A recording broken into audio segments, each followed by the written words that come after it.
فاسألوا أهل الذكر إن كنتم لا تعلمون۔ وتر کی نماز تو ہر کوئی پڑھتا ہے۔ وتر کی نماز کے بعد بیٹھے بیٹھے آپ نے 2 سجدے کر، یہ وظیفہ جناب رسول اللہ صلی اللہ علیہ وسلم نے حضرت فاطمہ رضی اللہ تعالیٰ عنہ کو بتایا۔ یاد رہے گا کس نے کس کو بتایا تھا؟ نبی کریم صلی اللہ علیہ وسلم نے کس کو بتایا تھا؟ حضرت فاطمہ رضی اللہ تعالیٰ عنہ کو وظیفہ بتایا تھا، اور بہت سمپل وظیفہ ہے۔ تو ہم نے سجدے میں جانا ہے، اور سجدے میں جا کر پہلے سجدے میں جا کر کتنی مرتبہ پڑھنا ہے؟ 5 مرتبہ۔ کتنی مرتبہ پڑھنا ہے؟ 5 مرتبہ۔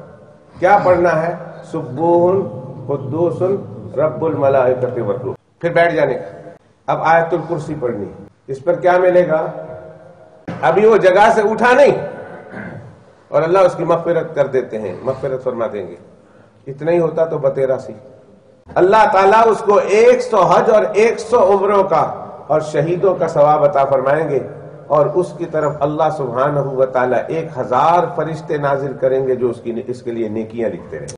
السلام علیکم ورحمۃ اللہ وبرکاتہ۔ ایک آڈیو کے متعلق سوال کیا گیا، جس میں ایک حدیث بتائی گئی کہ اللہ کے رسول صلی اللہ علیہ وسلم نے حضرت فاطمہ رضی اللہ عنہا کو وظیفہ بتایا، ایک عمل بتایا کہ جب کوئی مومن مرد یا عورت وتر کے بعد 2 سجدے کرتے ہیں اور ہر سجدے میں یہ دعا 5 مرتبہ پڑھتے ہیں، سبوح قدوس رب الملائکۃ والروح، تو اس کے سر اٹھانے سے پہلے اللہ تعالیٰ اس کے سب گناہ معاف فرما دیتے ہیں، اور اس کو 100 حج، 100 عمرے اور 100 شہیدوں کا اجر عطا فرماتے ہیں، اور اس کے لیے اللہ تعالیٰ 1000 فرشتے مقرر کرتے ہیں جو اس کے لیے نیکیاں لکھتے رہیں، اور اس کو 1000 غلام آزاد کرنے کا ثواب ملتا ہے۔ تو یہ حدیث کے بارے میں پوچھا گیا کہ کیا یہ بات صحیح ہے؟ کیا وتر کے بعد جو یہ صاحب کہہ رہے ہیں کیا یہ صحیح کہہ رہے ہیں یا نہیں؟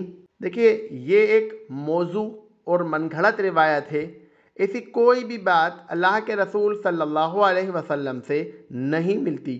جمہور ائمہ اس بات پر متفق ہیں کہ یہ ایک موضوع روایت ہے۔ ابن جوزی رحمۃ اللہ علیہ نے اس کو منکر قرار دیا۔ جتنے بھی محدثین ہیں سب اسی بات کے قائل ہیں کہ یہ ایک موضوع اور من گھڑت روایت ہے، اس کی کوئی اصل نہیں ہے، تو اس طرح کا عمل کرنا بھی بدعت ہے، صحیح نہیں ہے۔